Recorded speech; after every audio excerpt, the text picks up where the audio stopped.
আজকের যে আলোচনাটি হচ্ছে দাড়ি সম্পর্কে।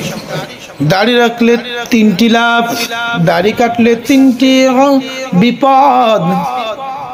1 নম্বর লাভ, দাড়ি রাখলে নুরানি চেহারা নবীজির সুন্নাত পালন হয়। 2 নম্বর লাভ, নাপিতের দোকানে যাওয়া লাগে না, দাড়ি কাটার টাকাটা সেভ হয়। 3 নম্বর, দাড়ি রাখলে যে লাভ, বিজ্ঞানীরা বলেছেন যৌবন শক্তি বেড়ে যায়। দাড়ি রাখলে যৌবন শক্তি বেড়ে যায়। আর যে 3টে ক্ষতি, 1 নম্বর, টাকা অপব্যয় হয়ে যায় দাড়ি কাটার কারণে। 2 নম্বর, নূরের চেহারাই থাকে না। ওলামায়ে কেরাম বলেন অকালে মৃত্যু হয়। 3 নম্বর, যৌবন শক্তি হারিয়ে যায়।